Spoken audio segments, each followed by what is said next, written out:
Welcome. Wow, that's quite loud. Ladies and gentlemen, this is work in progress, as you can see. Today we're having actually 3 press conferences, so you get not only 1, 2, you get 3. That is Euromap, the economic situation. Number 2, we will present a brand new global plastics flow study. And number 3, we're again talking about circular economy. The first part will be dedicated to Euromap, and I would like to introduce Luciano Anceschi.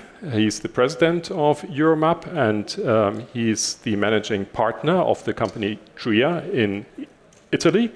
And Michael Baumeister, he is the vice president of Euromap, and he is member of board of Brückner Maschinenbau. Welcome, both of you. And now we are going to have a very quick and fast run through the economic situation of plastics and rubber machines on a global scale. Luciano. Thank you. Ladies and gentlemen, good afternoon. Thank you for attending our press conference.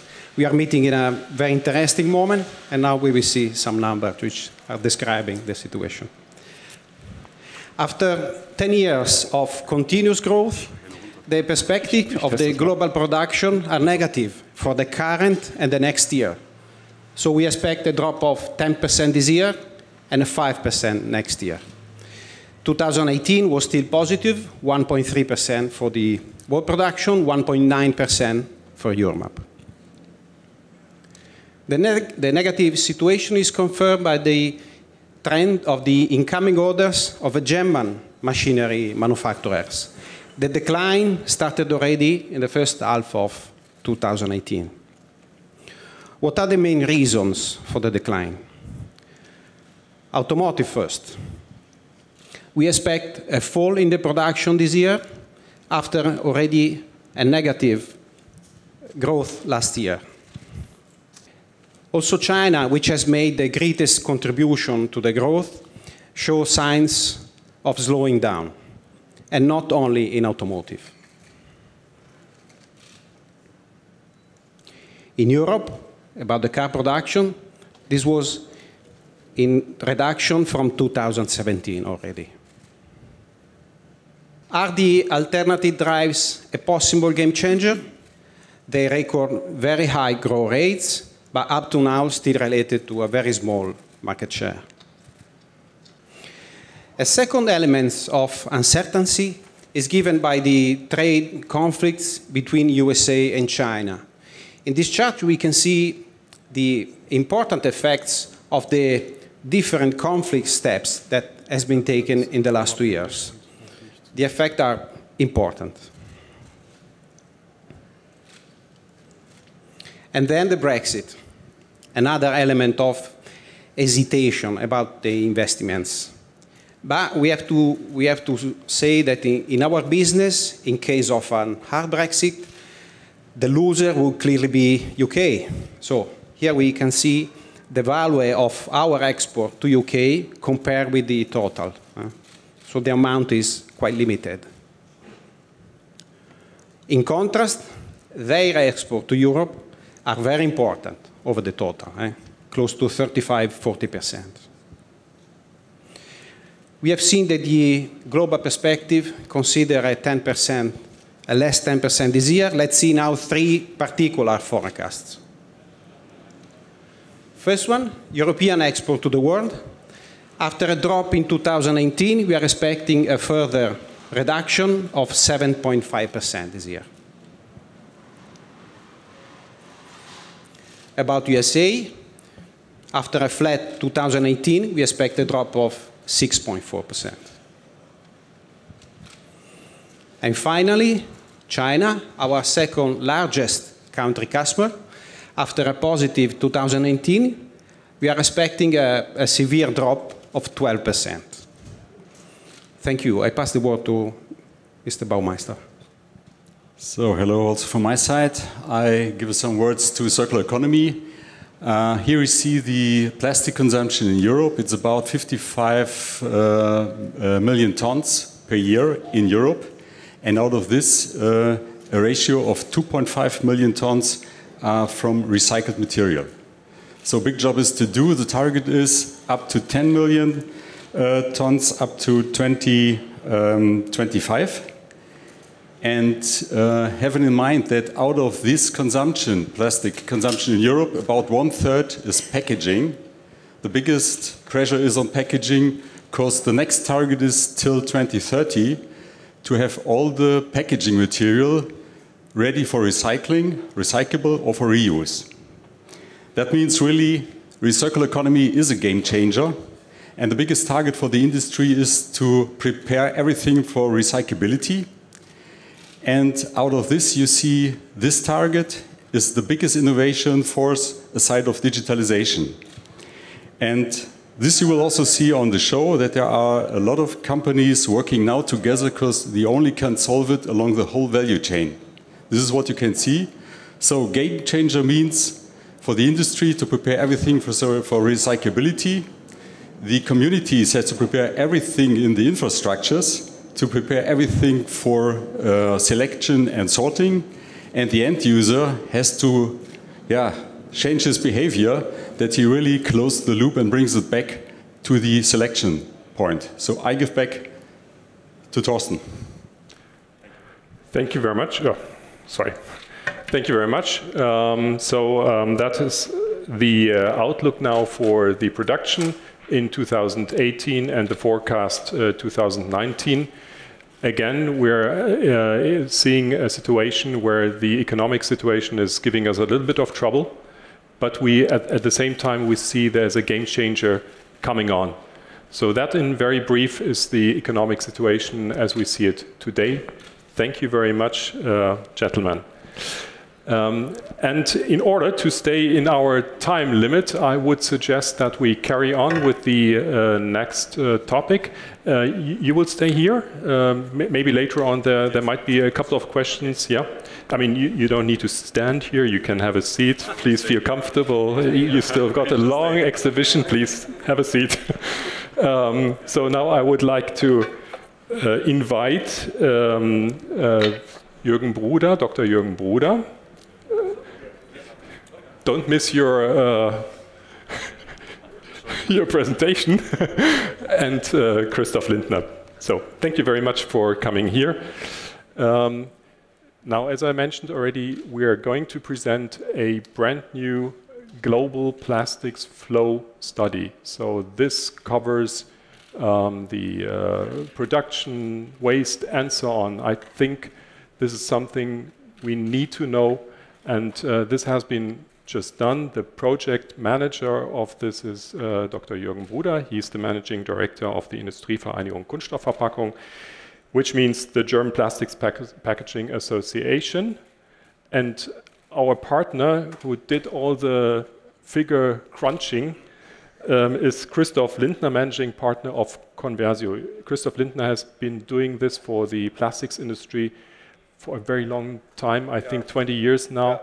Starting in Germany, going to Europe, now on a global base. So thank you very much for coming here.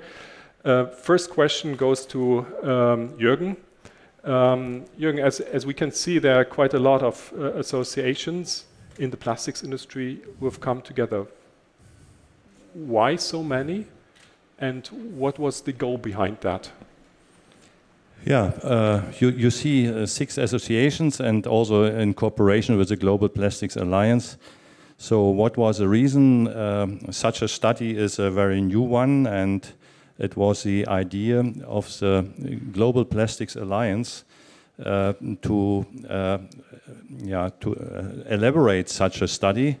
So the Global Plastics Alliance is a kind of collaboration among plastics industry associations worldwide, and with a specific focus on avoiding marine litter. So you find that also under the, maybe you know that homepage, marinelittersolutions.com. And the impulse for such a study came from several associations, mainly also from Asian associations. And okay, we took this proposal on board, and we're looking for sponsors. A good idea is not sufficient, but you need sponsors for such a study. And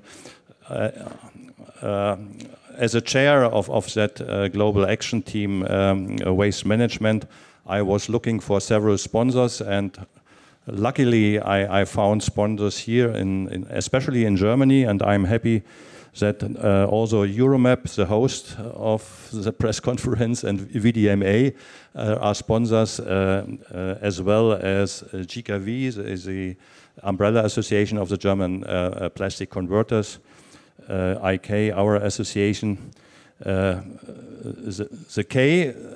K company, very important, and also BKV is also a company of the German plastics industry, which provides facts and figures for circular economy.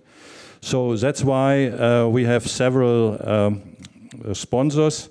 They shared the cost of the study, and I want to highlight again the Global Plastics Alliance, because the study was also elaborated with the support from several associations contributing results, and I want to especially highlight 3 associations from emerging countries, for example from South Africa, from Colombia, and from the Philippines. This explains from the economic perspective why so many have come together, but there's another reason why we joined forces. Can you explain this a little bit? Sure. We all know that plastics is massively in criticism, and the input of plastics waste in the environment is a huge problem, and it's our interest here also of the associations combined in this study to stop the entry of waste into our oceans. So plastics must be recycled, not end up in the oceans, in the sea. But to optimize the flows, the material flows, the waste flows globally, it's needed to know the figures, the data. And we have currently a big gap, a big lack of publicly available data on global plastic waste generation and also disposition. And that's why it's important to have that data as an information basis for a stakeholder to invest in the right direction, and also to help guide decision making to focus on those areas with the greatest need. So that from this regard, I think it's very important to have data as a basis for tangible, concrete activities. And there's another aspect I would like to add why we manage this study to further aspects. I think it's important, or we all think it's important, to have a common definition and language that all parties worldwide can understand and share by capturing and processing and also evaluating data, especially data for plastics waste. That is currently not the case. And also a very important aspect, we as industry, we need a baseline for future investigations to document and to prove progress in the global waste management. Okay, so this study is going to be continued, right? Yes. Yeah. Okay. Thank you very much, Jürgen. Now, Christoph, I would like to ask you to give us the major findings. I mean, we're not going through all of this, but just tipping the major findings of the study. And a executive summary, I should say this study, that's the preliminary version. Again, this is going to be continued. We are going to display a executive summary, which is available for everyone. So now the major findings, please, Christoph. Yeah, Thorsten, thanks for the friendly introduction. Yeah, first I have to say also welcome here from Conversa side, and it's yeah, we're a bit proud that we first time that we have a chance to present plastic circular economy data from the plastic industry itself. You probably have seen some data from NGOs, from environmental parties and so on, but I think this is the first time that we are able to have data within in the Plastic Alliance, and I think this is important first to say, and it shows, let's say, the attention of that industry to know what's going on at the moment and maybe what has to be done in the future to bring plastics into more circular economy. Let me talk a little bit about the study. I think it's first time that we do not have just a top-down study. What it means, we have elaborated, we have analyzed 44 countries worldwide, in Africa, in Asia, in Europe, in North and South America. These 44 countries you see here on the map on the right side cover 60% of the citizens, worldwide citizens, and 80% of GDP. So we can say this study is really let's say a mirror, a real picture of the situation we have today worldwide. And just to mention some of the countries we have investigated: EU 28 plus Norway and Switzerland, Turkey, the United States, Canada, Brazil, Colombia, China, India, Japan, Indonesia, Philippines, Thailand, Malaysia, South Africa mentioned already, and Ghana. So I think we made a good step forward, and I would like to share with you maybe the most important figures and outcomes. Our plastic industry, and that's not new probably for you, it's a very successful industry since almost more than 60 years. We started in the 50s, maybe with 1 or 2 million, but meanwhile we produce 360 million tons on plastic waste, and we have converted last year, so converted, made into products, 390 million tons. This is due to the effect that we already use recyclates, but this I will explain you later on. As a consumption is about 385 million tons, which means this is products like packaging, but also applications like building and construction, like automotive, like agriculture, and so on.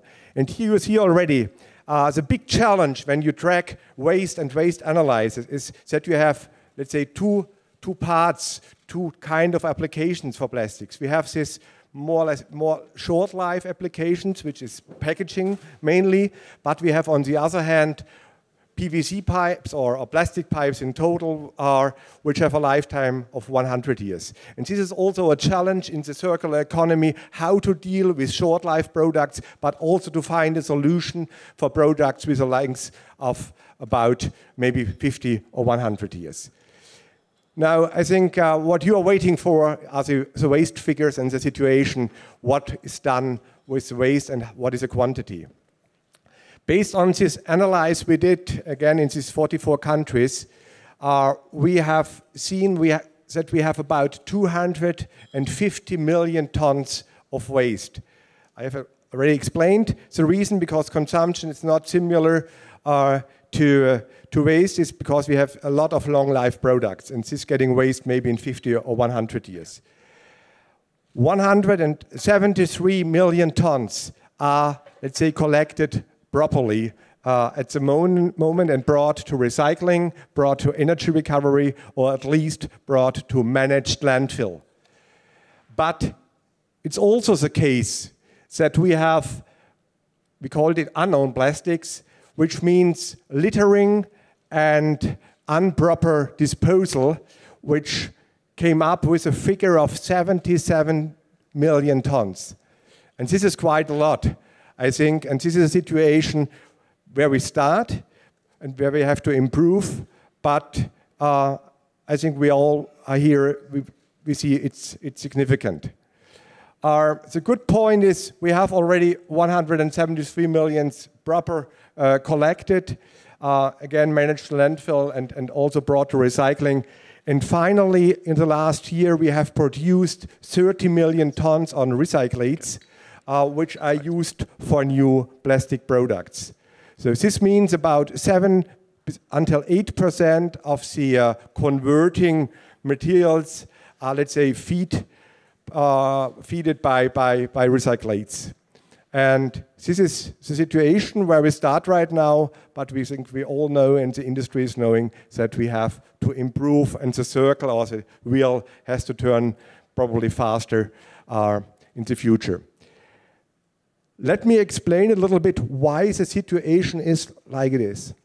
And not every act is maybe proper for one or the other area. What I mean, on the first point, what we have figured out, we have a lot of countries still which have no proper waste management. And this is not only the case for plastics, it's also the case maybe for paper and for metals and things like this. Things are maybe littered or brought to improper disposal, or maybe are collected by people and so on. But there's no municipal waste collection or official waste collection by the authorities. And that's really a mess, and this has to be improved significantly. Second point is that we still have a lot of countries, and even in Europe, where we do dispose a lot of material. To give you a number for Europe, we have still 25% in Europe of plastics material which are still disposed on landfill. So second step is to bring material from landfill to recycling, or to at least to energy recovery. And the third point, again, is the aspect of more recycling. And I think this is not just a case or an aspect of regulations, which we have seen in the former speaker who has shown these 10 million tons. I think the industry itself, the converting industry, but also brand owners, have to use more and more of this material, so we have not get only a push effect, we have also have a pull effect to use more recyclates. And this is a situation we see right now. I think we carry on. Can you explain this a little bit? Yeah. Another aspect is the situation which we have worldwide. You see 250 million tons, 28 million in Africa, which means 11% of the worldwide plastic waste. 120 million in Asia, 42 in Europe and Turkey, including Russia. Northern America, almost 40 million. South America and Central America, 22. So what we see here, Europe alone cannot, let's say, solve that problem. We have to have activities worldwide, in Asia, in Africa, and in America to improve the situation. And if you look to the next slide, on a very short view, we see the situation. And the interesting thing here, this was one story regarding that slide. You see, okay, the tremendous quantity in Asia and Oceania, and also substantial quantities in the other areas. But let's take a look to Asia as an example. On the one hand, we have still high quantities on improper disposal and on littering. On the other hand, we have a significant quantity on recycling of 28 million. And why is that the case? In a lot of countries, this is a valuable material, and people earn their money and for their daily bread by collecting, maybe in India, PET bottles, same in Brazil, 250,000 people going around and collecting this material. So this means even in some countries we do not have, let's say, state-organized waste management organizations or a workflow. We have some kind of recycling due to private activities of people and due to the value of that material. Thank you very much. Jürgen, could you explain or what's the key message now, and maybe also try to explain how can we tackle this problem at best? Yeah, the key message is, or to put it in a nutshell, creating a functional waste management globally. That is a key. What does it mean? That depends from region to region. It's different. As we heard in Asia, Africa especially, collection must be a priority. Without collection, it's impossible to avoid leakage, to have a structured waste management industry with recycling or energy recovery. But in other regions of the world, for example in Europe, here's a required to expand recycling and also to enforce the landfill ban in many countries, or to introduce at least a landfill ban for plastics waste. So what can the industry do? The industry can support the building up of infrastructure for collection, sorting, and recovery. The industry can do more in using recyclates, in developing products which can be easily recycled. So there are a lot of activities we all know to improve the circular economy. So that means circular economy is also the target we have to go as global industry, but especially in developing and emerging countries. Collection is a basis to start with.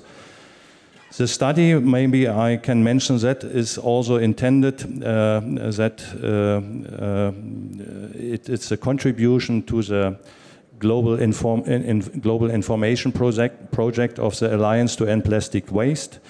You know that initiative of chemical companies, plastic manufacturers, brand owners, waste management companies on a global level, with a huge budget to improve the collection and recovery, especially in Asia. And I think our study is a contribution to this activity. So I would say two main messages from our point of view of the funder of that study. One relates to the activities of our industry themselves, of the plastics industry, together with other stakeholders, so we cannot do that alone. And the other message relates to the study itself, to continue the study and to expand the depths and the deep of the data collection and processing. Finally, to say, avoiding environmental littering, pushing forward with the circular economy as mentioned, and creating functional waste management at a global basis. And coming back to the data, without data, it's difficult to focus activities, or to say it in Germany, or in German, ohne Daten keine Taten. Thank you very much, Jürgen. Thank you very much, Christoph. So this is the first study. It's a preliminary study. The data which was available is from 40 countries, I think. And of course, it's as good as the database is. It's a starting point. It's a starting point. I think we need to monitor this. We as an industry need to know our figures. And we have to carry on. That's what we believe in. And I think that's also the contribution we would like to share with not only within our industry, but also outside the industry. So we want to have this transparency, and we will carry on with this. Full stop. Any questions? Yes, please.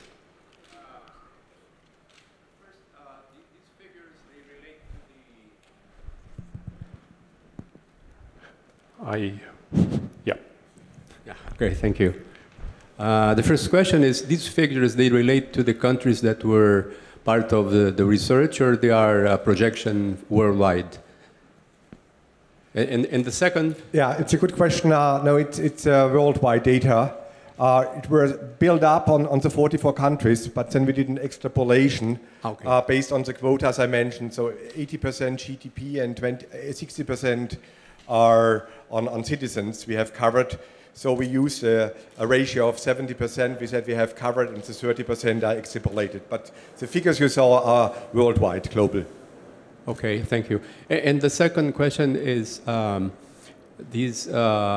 sources of the database sources, they were public, they were private, they were governmental sources. Yeah, exactly. It's, you described it very well. It was a multi-methodological approach, so it means we used official data. We had partners at the GPA level, so associations in the countries. We talked to environmental agencies, waste management companies, so different sources. We have used also already published data. And based also on our own experience, Thorsten said it, we do this kind of study since 20 years, so there are also some conversio assessments as well. But I think this was the best available data we have used, and for sure, for the future, maybe we have to go a little bit more deep drilling in the countries itself, because I think it's important not only to know the data, we have also to know how are the data, how they are. So it means what is the management behind and what are the situation in the country to improve things like this. Yeah. Thank you. Could you pass the micro? Yeah, thank you. Sure, hi. Hi. So you talked, at the beginning you mentioned that, well, I guess what I'm curious is what surprises you in the study? Because you said there's been a lot of NGO studies on this topic, a lot of government agencies have studied this topic. So the data you found, how does it advance the debate? Is there anything particularly important that you found that is new information? And did anything surprise you in what you found? That's a good question. Again, new, I guess, is that we have really a very in-depth study here. So I don't know any study worldwide which really covers 44 countries or 80% of GDP or 60% of citizens. Second point is really we investigated country per country by really different sources, not just a holistic approach and extrapolated. So we talked to a lot of people, assessed waste analysis, people behavior, regulations in the country. And I think what is really maybe not finally new, but it's really an important finding. This is what Jürgen already mentioned. The situation is very different country by country, and also the measurements and also the activities we have to start with are different. So we still have a lot of countries, again, Africa and Asia and some others, where we do not have any waste management at all. People do not really know what they want to do with their waste. So we have seen maybe 30% of the problems could be solved by establishing a waste management system. Our second point is we learned even there's not an official waste management system by municipalities or by state. We have at least recycling besides a lot of littering, because these are usually countries with a lower level on economy, where we maybe have in Europe or in North America or in other countries. And people live from collecting waste and bring to recycling activities. I think this is also very important. And again, fourth point is that we still have a lot of proper working waste management countries, but still with a strong focus on landfill. And I think we have to use this material, we have to use the energy which is covered in that material and to bring it really into the circular economy. So I think finally there are a lot of new points and I think important, we have seen just maybe 5 or 6 slides, but the full report finally covers all this data and all the situations, so we can learn from these countries, and I think this is new as well. Yes, please. Yeah, okay. When will the complete report be available, or is it still available? This I would like to transfer. Already. Today you will receive the executive report, and we are in the process right now to evaluate really a lot of data. So this will still take a little bit of time, but you're not asking me how much time. I mean, it's your job. Yeah, but I think the positive message is that still today our online are 16 pages with more details and data, and these are available in the late afternoon on different platforms. It's difficult to say at what time we will present the full report, maybe some internal discussions, but yeah. I think it's more a question maybe of weeks or months, not of years, at least. Yeah, anything, okay. No, I can confirm that No, it's on. Yeah. Okay. The country-specific data has still to be validated. For some countries it has been done already. So for other we have to do that. So I think also in at least in a few months we will have the final study. Any other question at this point? Yeah.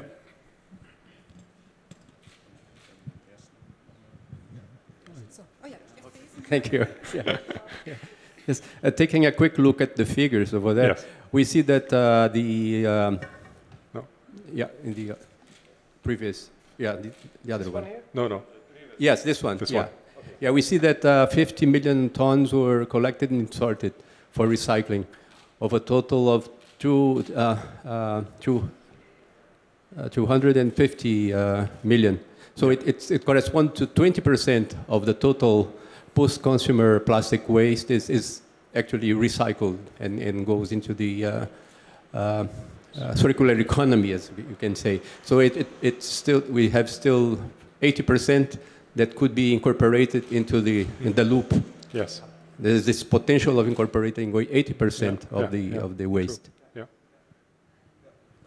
Yeah. And by the way, also states like for instance Germany is not better. So we're all in one boat with this issue, to close loops. Yeah. Anything else? Okay, if that's not the case, so again, this is the first starting point. It shall give an overview. We want to have this kind of transparency, and as Jürgen said, this is a good starting point for getting the right way to tackle the problem, because if you don't have any data, you cannot tackle the problem in the right way. Thank you very much, Christoph and Jürgen. And then,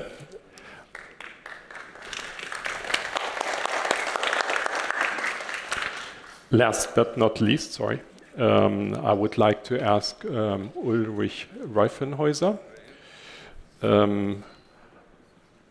I think you know this gentleman already. Most of you will have met him this morning already. Besides being president of K, he happens to be also the chairman of VDMA Plastics and Rubber Machines. We will stay with circular economy. Could you, in brief, say why this is the only topic you commanded VDMA to have on the K show, not you in person, but the board of directors? Yeah, we did choose this subject because there are some very, very good reasons to do so. The first reason, just we learned from Coversio, from this study, and we have a waste problem, and we have a bad waste problem. And honestly speaking, this waste problem is harming our nature. I don't talk about plastic industry. It's harming our nature, our children's nature, and we should stop that. We have to stop that. And we, the plastic industry, are one of the main players who can do this. So we have to do this. Now, okay, the reasons to do circular economy goes more into plastic industry, and yeah, our image is really suffering. And I don't like to see my personal image suffering, and I don't like to see my industry's image suffering. So let's do something that the image is picking up again and it's not suffering. And last but not least, the tendency to replace plastics is fairly strong. I don't like that, because I like to see growth, and I like to sell machines, and there are good reasons to take plastics. So yeah, it's the real and bloody situation. It's the image, and it's yeah, the potential to lose business, to lose basis for machine selling. Okay, Ulrich, we could say, okay, it's not our job, because it's obviously not a plastic machine at the bottom of the sea. what is our job? What's the contribution of the machine guys? Let us step back and look on circular economy. This is a big, big challenge, and so many things to do, and so many different parties to participate. So let's say it's a big, big game, and it's a serious game. And this game has main players, and the main players are resin producers, machine manufacturers. Here we are the processors, are the brand owners, and are the politicians. And only if all five really take this serious and work hand in hand, listen to each other, then we can succeed with this difficult challenge. But nevertheless, yes, we have a special role, and our role is to find new technologies that enable to manufacture non-recyclable and make them recyclable. And for that you need special plastic and maybe, no, for sure, plastic technologies, special processes, special machines. This is what we do, and this is what you're going to see and experience on that case show. Next is, if we really want to organize plastic scrap, then the sorting and recycling systems have to be optimized. It's already in a fairly good status, but not good enough. It has to be faster. It has to be more precise, because at the end of the day, we need pure fractions. We need pure PE. Only if these pure PE is recycled, our machines can digest and make products that are as good as made from virgins, but with 30% of recyclates. And another important role of machine builders is we have to implement digital process. Digitalization sounds a nice to have. It's not. It's something that helps the process in circular economy very, very much. And one special thing with digitalization means that we need digital informations to sort the scrap, and really have then informations to have fractions that are recyclable and reusable. So digitalization is an important role in that. And this goes with the machine builders. Are you ready to share a very concrete example from your house, maybe? Yes, nice that you asked. No, the industry is very, very eager and very intensively working on products, working on real solutions. And yes, this date in October for all of us is an important thing. So quite some blankets will be lifted, and some nice stories or nice solutions can be shown. And I can give you an example. You might know the product of stand-up pouches. Stand-up pouches today are, well, tremendous growing product. And the normal stand-up, a different one, a normal stand one is PE and PET. No good, no good. Not good digestible for recycling, no good, doesn't make a good recyclate, and we cannot use it, so system is to burn. So what did we do? We had a project with a customer of ours, with the resin producers.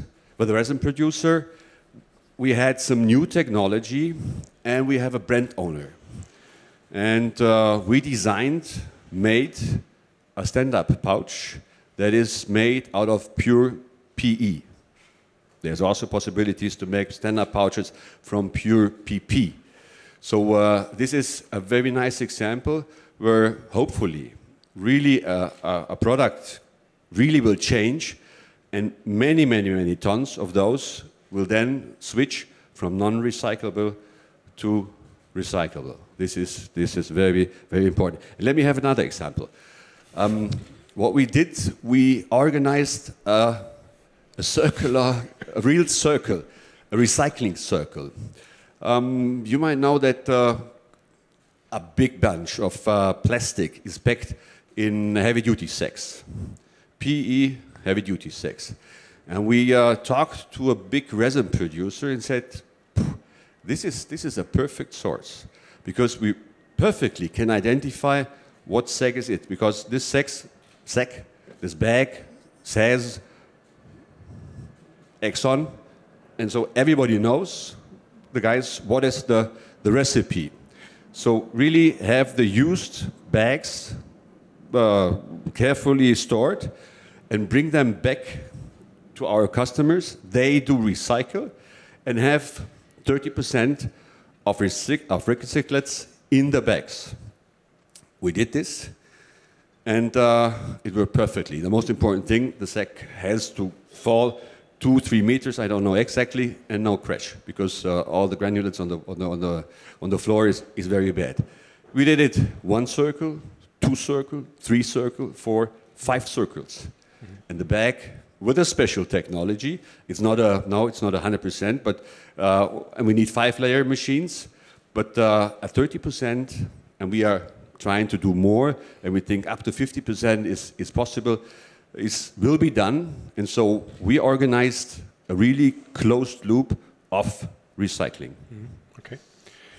Thank you very much for that example. Just to give you one idea, one of the purposes to have this forum here is to have a forum for best practice. So we all over the K show we will have best practice with regard to circular economy.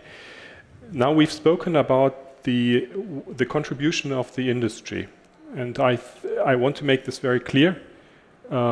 We have to contribute to solve this problem. We cannot say others should do this. We have to take care. On the other hand, it is such a big issue that we also need the support of politics. And we have a couple of demands, which are? Politics, as I said, are one of the big players in this big game, what's called circular economy. Politics, first of all, my claim to politics were, please guys, have an open mind.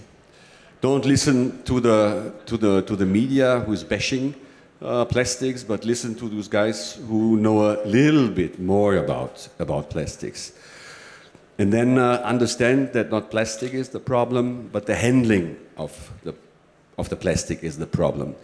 But honestly speaking, I think we here in Europe are in a very lucky situation, because we do have a European Commission, the Brussels guy.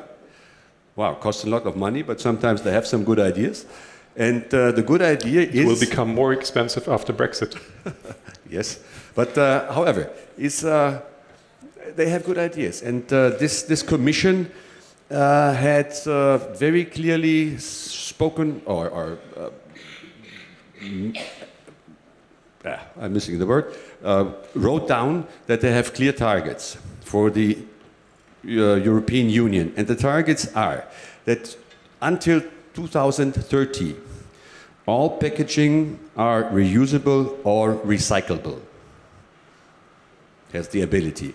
Second, 50% should be recycled. New. So 50% should be recycled, 50% of 100% or 50% of the products. I don't care. A big mess. And third is effective systems to gather and sort. So, yeah, there has to be an organization. And fourth, and this is also something we are talking about quite often, to educate consumers educate consumers so that they are really willing to sort out and to send back. So the education of the consumers is so important. So honestly speaking, politics did a good job already, but this is European overall targets. Now the nations, Germany, Austria, Denmark, whatever, call them. But Denmark, I don't know, is in the European Union, guys.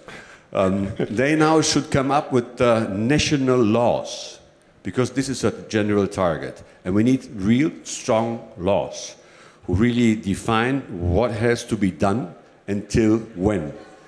And if the market is not doing, then there should be a fine. And then the law really should be after that. And so I think, in a way, we are happy. We are lucky, not happy. Happy maybe in 10 years, but lucky with the European Union, who really think exactly how we want them to think. If I may add two aspects which we think are really important to stop the export of plastic waste to countries with less environmental standards. I think that's very important. As long as we export plastic waste, we're not on the good side.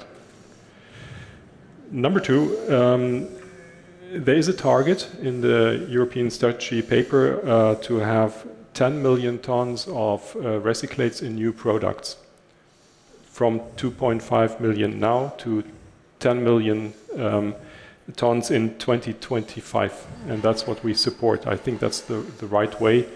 We need a market for recyclates, and this must be a sustainable market, a market which can work also on a ecological and economic way. All right, Ulrich, what's your wish for, if we had Christmas or something like that, what's your wish for circular economy? My wish would be to find a very strong and consequent dynamic of the industry to find good solutions. And this consequence means we really have to take the limited capacities of our companies, of our organizations. And what is limited capacity? Simply two. It's money and brains. So take a money, have a big budget, and take your real good brains, your super brains, and say, come on, solve. And then, believe me, the German industry is capable to solve every problem. So strong and consequent dynamic. Second is to find objective interest of media into K actions and into the real K plastic problem. And third is politicians should feel their responsibility and their important role in that game and react wise. Thank you very much, Ulrich. Thank you very much for coming here. I wish all of you a very nice, exciting K. I think this will be a very important K. Tomorrow at 11:30 we will have Joanna Drake. She is from the EU, from the Directorate Environment. Plus we will have a board member of Lidl and Kaufland here. They will be in discussion with Ulrich Reifenhäuser tomorrow morning, 11:30. I think this will be a very interesting point. You're invited to come here every time, also for coffee or just water, whatever you feel like. Have a very good exhibition. Thank you.